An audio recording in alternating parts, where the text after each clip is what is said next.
Hello दोस्तों, स्वागत है आपका मेरे यूट्यूब चैनल पे।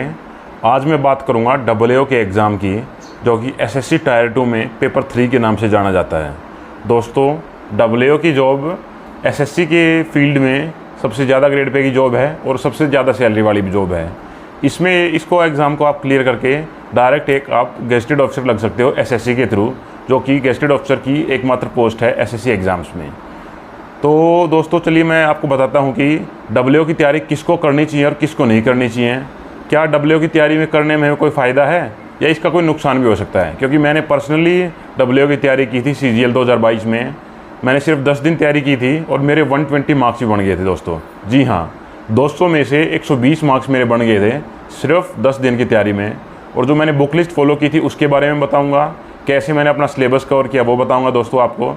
और मेरे को डब्ल्यूओ के एग्ज़ाम की तैयारी करने से कुछ फ़ायदा हुआ या नुकसान हुआ वो भी बताऊंगा। तो चलिए दोस्तों, स्टार्ट करते हैं वीडियो। तो सबसे पहले मैं बताता हूं कि आपको डब्ल्यूओ की तैयारी करनी चाहिए या नहीं।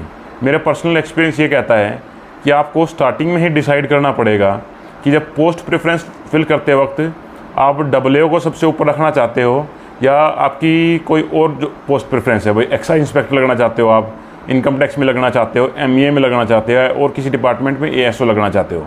तो चलिए दोस्तों, सबसे पहले मैं आपको बताता हूं कि इस पोस्ट के लिए आपको तैयारी क्यों करनी चाहिए। पहली बात तो कि सबसे हाईएस्ट पेड जॉब है। 4800 ग्रेड पे में जाओगे तो आपकी बेसिक सैलरी जो है बाकी पोस्ट से सबसे हायर रहेगी इसमें।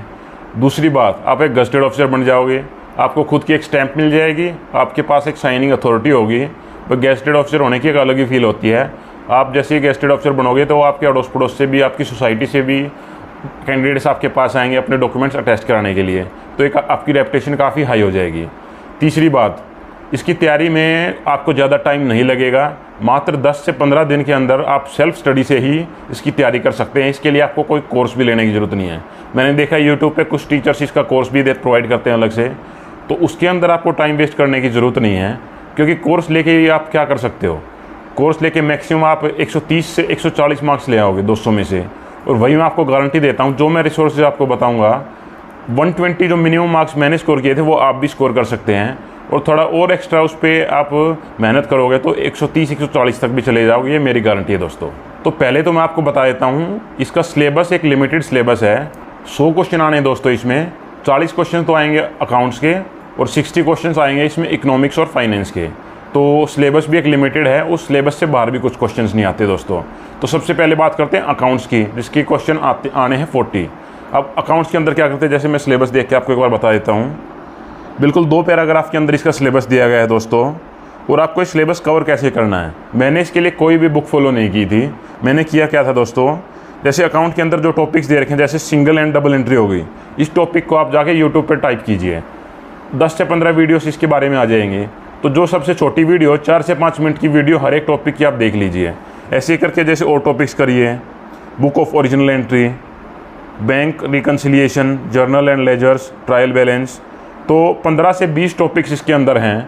मैं आपको वादा करता हूं दोस्तों, हर एक टॉपिक की 5-5 मिनट की वीडियो भी आप अकाउंट्स की देख लोगे तो अकाउंट्स का आपका सिलेबस हो जाएगा कंप्लीट। उसके बाद मैं आपको कुछ अकाउंट्स के एक इंपॉर्टेंट क्वेश्चंस की PDF प्रोवाइड करा दूंगा अपने टेलीग्राम चैनल पे। और जो प्रीवियस ईयर्स हैं पेपर इसके पिछले 3 से 4 साल के, वो भी आप कर लोगे तो वो भी आपके लिए काफ़ी बेनिफिशियल रहेगा। तो ऐसा करके आप 3 से 4 दिन के अंदर आप अपना अकाउंट्स का सिलेबस आसानी से कंप्लीट कर लोगे दोस्तों। फिर बात करते हैं इकोनॉमिक्स और फाइनेंस की। इसके अंदर जो सिलेबस है थोड़ा सा अकाउंट से ज़्यादा है, क्योंकि 60 क्वेश्चन आने दोस्तों। इसके लिए आपको थोड़ी एक बुक भी लेके आनी पड़ेगी। और जो मेरे इकोनॉमिक्स के नोट्स मैंने अपने टेलीग्राम पे डाल रखे हैं, वहाँ से भी आप 3-4 टॉपिक्स इससे कवर कर सकते हैं। जैसे डिमांड एंड सप्लाई कर्व्स हो गई, वो प्राइस इलास्टिसिटी, इनकम इलास्टिसिटी, वो 2-3 टॉपिक्स हैं जो यहाँ पर आपके डब्ल्यूओ के एग्ज़ाम में देखने को मिलते हैं। फिर जो बुक आपको इसके लिए लेके आनी है दोस्तों, वो आपको लानी है 11th क्लास की NCERT इकोनॉमिक्स की। उसमें आपको माइक्रो इकोनॉमिक्स और मैक्रो इकोनॉमिक्स, ये 2 पोर्शन मिल जाएंगे दोस्तों, जिससे कि हमारा डब्ल्यूओ का सिलेबस बना हुआ है। फिर दोस्तों आइए इसका कुछ सिलेबस देख लेते हैं जो इंपॉर्टेंट टॉपिक्स हैं। जैसे माइक्रो इकोनॉमिक्स हो गया, इसके अंदर आपको एक प्रोडक्शन पॉसिबिलिटी कर्व है, PPC कर्व के नाम से जाना जाता है दोस्तों। इकोनॉमिक्स के आप जैसे NCERT उठाओगे, एक पैराग्राफ के अंदर आप इसको आसानी से समझ लोगे। और मैंने जितने प्रीवियस ईयर क्वेश्चंस देखे थे, हर एक पेपर के अंदर इसके अंदर से क्वेश्चन जरूर आएगा PPC कर्व से। फिर जैसे दोस्तों मार्केट हो गए, monopoly, monopolistic competition, oligopoly, price determinant, ये भी काफ़ी आसान टॉपिक है, एक बार पढ़ते ही आपको समझ आ जाएंगे दोस्तों। फिर theory of production and cost, फिर जो है इकोनॉमिक रिफॉर्म्स इन इंडिया, इसके लिए आप बुक ना यूज़ करके यूट्यूब से भी इसको सर्च कर सकते हैं दोस्तों। फिर मनी एंड बैंकिंग, और लास्ट में आता है role of information technology in governance. तो सिलेबस बिल्कुल लिमिटेड है, 10 से 15 दिन के अंदर आसानी से इसे आप कवर कर लोगे अगर एक डेडिकेशन के साथ इसे स्टडी करते हो दोस्तों। अब दोस्तों आपको बता देता हूँ पेपर अटैम्प्ट कैसे करना है। जितना मैंने एनालाइज़ किया है प्रीवियस ईयर पेपर्स को, मान लो 100 क्वेश्चन आ रहे हैं और ज़्यादातर क्वेश्चन इसमें क्या होते हैं कि ऑप्शंस कंबाइन करके आपसे पूछा जाता है कि भाई ऑप्शन ए एंड बी ठीक है, बी एंड सी ठीक है, या ऑल ऑफ द अबव ठीक है। मान लो 40 क्वेश्चन 100 में से ऐसे आ गए भाई, ऑप्शन आपसे पूछ रहा है ए बी ठीक है, बी सी ठीक है, या ऑल ऑफ द अबव ठीक है, तो 40 में से मैं गारंटी के साथ कह सकता हूँ कि 25 से 30 क्वेश्चन ऐसे होंगे जिनका आंसर होगा ऑल ऑफ द अबव। अगर आपको आंसर नहीं आता है तो आँख मीच के अगर आप तुक्का भी लगाना चाहो तो ऑल ऑफ द अबव वाले ऑप्शन पर तुक्का लगा देना, वो ठीक होगा, क्योंकि मैंने प्रीवियस ईयर क्वेश्चंस को एनालाइज़ किया है। और आपको मेरी बात पे विश्वास ना हो दोस्तों तो आप भी एक बार एनालाइज़ कर लेना, आपको यकीन हो जाएगा। अब दोस्तों एक और बात बता देता हूँ कि आपको इसकी तैयारी क्यों करनी चाहिए। मान लेते हैं बाय चांस पेपर 1 आपका अच्छा नहीं हुआ, मैथ्स, रीजनिंग, इंग्लिश, जीएस वाला, उसमें आपका थोड़ा स्कोर कम बना, तो आपको एक 4600 ग्रेड पे की जॉब नहीं मिल रही, आपकी डिज़ायर्ड पोस्ट आपको नहीं मिल रही।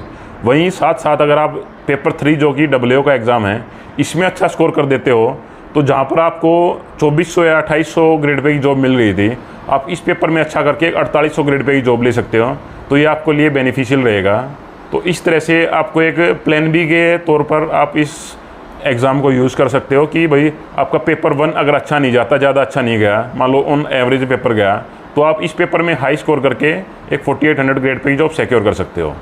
तो दोस्तों अब मैं बताता हूँ आपको इस एग्ज़ाम के लिए आपको तैयारी कब करनी है।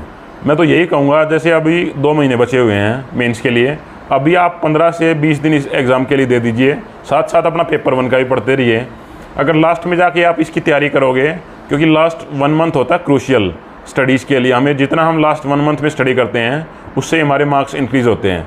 तो मैं तो यही कहूँगा, जो आपके पास थोड़ा एक्स्ट्रा टाइम है, स्पेयर टाइम है, उसको आप अभी यूज़ कर लीजिए पेपर 3 की स्टडी के लिए। जैसे जैसे आपके एग्ज़ाम नज़दीक आएंगे, आप उस टाइम पे अपनी मैथ्स, रीजनिंग, इन टॉपिक्स को कवर अप करना, इनके जो अच्छे से रिवीजन करना, ताकि इसमें भी आप अच्छा स्कोर कर सको। अब दोस्तों बात करते हैं किन्हें इस एग्ज़ाम की तैयारी नहीं करनी है। तो दोस्तों अगर आपका सिर्फ मन में एक ही टारगेट है, वह आपको तो 4600 की जॉब लेनी है, WO आपको चूज़ करना ही नहीं है, तो आप इसमें टाइम वेस्ट मत करना।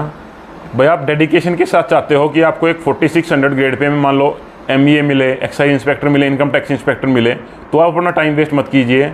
2 महीने आप लगातार पेपर 1 की तैयारी कीजिए, जिससे आपको 1 मिनट भी वेस्ट नहीं करने किसी और सब्जेक्ट पे। इससे होगा क्या, आपका पेपर 1 का रिवीजन काफ़ी अच्छी होगी, मॉक टेस्ट ज़्यादा से ज़्यादा लगा पाओगे, तो जो आप इकोनॉमिक्स के लिए स्टडी कर रहे थे उसमें आपका टाइम बच जाएगा और वहाँ पर आप पेपर 1 का स्कोर ज़्यादा इंप्रूव कर सकते हैं दोस्तों। जैसे मैंने भी क्या किया था, लास्ट के 10 से 15 दिन के अंदर मैंने WO का पढ़ा था एग्ज़ाम से पहले, उससे मेरा मार्क्स तो अच्छे आ गए, लेकिन मेरे को फ़ायदा क्यों नहीं हुआ, क्योंकि मैंने WO को अपनी पोस्ट प्रेफरेंस में भरा ही नहीं। अब भरा नहीं तो पढ़ने का भी फ़ायदा नहीं हुआ।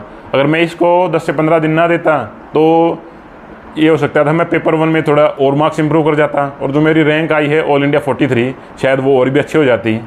तो ये नुकसान हो सकता है आपको। अगर आप लास्ट में चल के पोस्ट प्रेफरेंस में WO फिल नहीं कर रहे हैं तो आपको नुकसान होगा। अगर आप फिल करने की सोच रहे हैं तो अगर आप पढ़ते हो 10 से 15 दिन, आपके लिए बेनिफिशियल रहेंगे दोस्तों। बुक लिस्ट भी इसकी कोई लंबी चौड़ी नहीं है। इकोनॉमिक्स के लिए सिर्फ आपको एक NCERT यूज़ करनी है, जिसमें माइक्रो इकोनॉमिक्स और मैक्रो इकोनॉमिक्स का सिलेबस दे रखा हो। अकाउंट्स के लिए कोई बुक फॉलो नहीं करनी, सिर्फ यूट्यूब से ही सिलेबस कवर हो जाएगा। और जो प्रीवियस ईयर क्वेश्चंस की PDF हैं, जैसे मैंने जो अटैम्प्ट किया था वो डाल दूंगा मैं, और एक अकाउंट्स के क्वेश्चंस का एक सेट है अराउंड 500 क्वेश्चंस का, वो डाल दूंगा टेलीग्राम चैनल पे। ये दोनों चीज़ें आप कवर अप कर लोगे तो ये काफ़ी बेनिफिशियल रहेगा दोस्तों आपके लिए। सो दोस्तों लास्ट में मैं यही कहूँगा, अगर आपके मन में अब भी WO के रिलेटेड कुछ डाउट रहेगी, भाई प्रिपरेशन करें या ना करें, तो आप कमेंट करके पर्सनली पूछ भी सकते हैं, मैं आपकी बातों का जवाब दे दूँगा। सो वीडियो आपको अच्छी लगी तो वीडियो को लाइक करें, अपने दोस्तों तक शेयर करें, और वीडियो आप चैनल पे नए हैं तो चैनल को सब्सक्राइब कर लें दोस्तों, और बेल आइकन दबा दें ताकि आने वाली वीडियोस आपको आसानी से मिल जाएं। धन्यवाद, नमस्कार, मिलते हैं अगली वीडियो में।